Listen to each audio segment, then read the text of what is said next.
What is love? Baby, don't hurt me.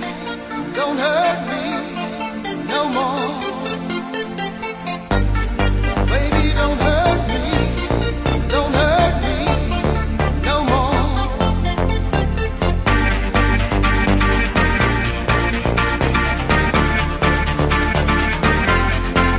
What is love?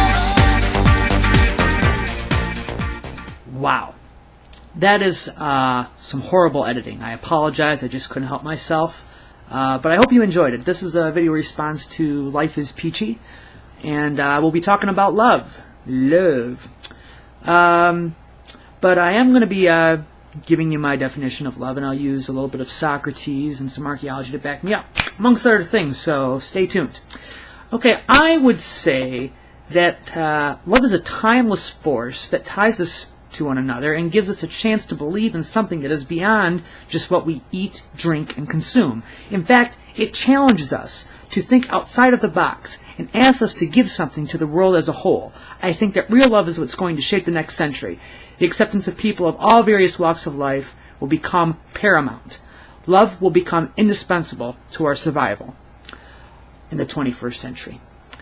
First of all, I just want to say that love kind of has this sort of Looney Tune image that sort of represents a lot of people's minds. People think of Cupid hovering around our heads, you know, shooting arrows, and all of a sudden hearts exploding in our eyes. You know, and I think we all know that's not what love is, but I think sometimes the popular culture kind of sort of masks what love really is, and it kind of distracts us.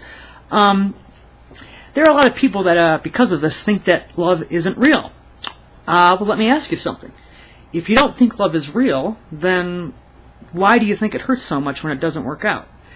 The answer is it hurts because we've invested so much of ourself and of our emotions into another human being that when it doesn't work out, it's kind of like doubting the world almost, how people connect, you know, asking ourselves if our emotions can really be trusted in another person's hands, you know, all that kind of goofy stuff. But anyways, when that happens, when we get hurt, we become dyslexic in our search for love, and we begin to use the word love in wrong ways. We say things like, we love our car, we love our video games, we love our computer, we love this, we love that. And then it becomes to have a very material meaning tied to it. And that is the wrong usage of the word love. And I also think we abuse the word love when people use it just to get laid. I think when people use it just to get laid, it becomes nothing more than a strategy, and it's not the real idea of actually giving of yourself to another human being. So we need to keep in mind, Life is Peachy, that the misuse or abuse of a word doesn't mean that the word doesn't have actual meaning. People can throw it around a lot, you know, but I think we should probably end up using it less. I think the idea that you don't use it a lot is a good thing because that doesn't make the word cheap. I also think it's interesting when people enter in relationships and they say that they love someone and they end up having a sexual relationship so quickly. I think it's interesting that we've replaced the phrase making love with fucking. Making love with fucking. And that's what our relationships have become. It's just two people fucking, you know. And I think that's kind of sad. We'll get back to that later. Some people say that our concept of love has only existed for about a century or 2 centuries. And they say that, you know, back in the day, you know, all marriages were arranged, and whenever a man married a woman, he got all sorts of goods attached to it, and the woman was basically seen as something to be bartered, you know. And they also claim before that there were harems, and that men had, if not if they weren't married to several wives, they would have several sex slaves. But they're missing out on the overall story of history, and I can prove that love as existing between two people, that has been around for a very long time. As a matter of fact, let me show you a picture right here.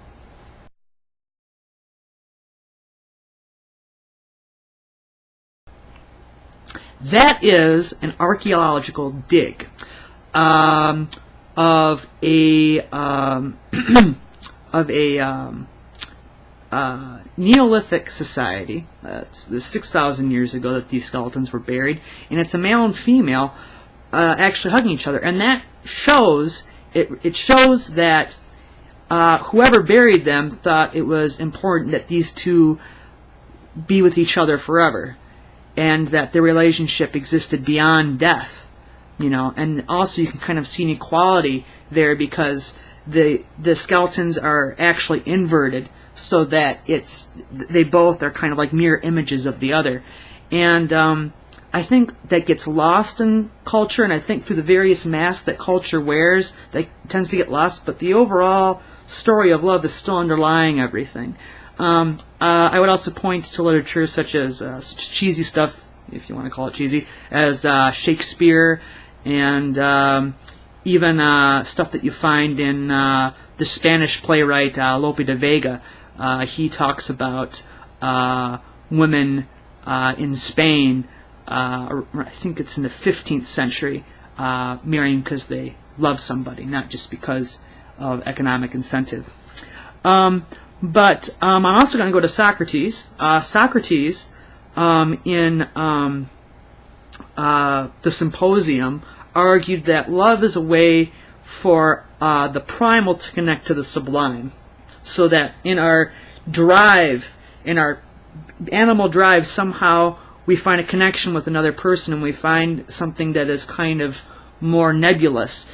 And they also talk a little bit about mythology, and they talk about how supposedly the two sexes were once one sex, and they became separate, and ever since then they've been seeking each other, you know.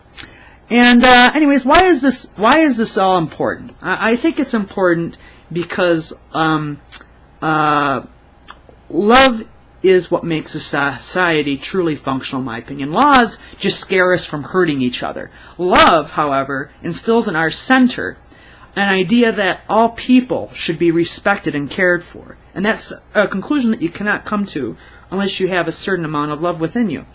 And as far as the family is concerned, when two partners meet or two spouses meet, often that leads to reproduction. And if they did not have a home that is loving, then they would produce children that were unable to give to society in a productive way.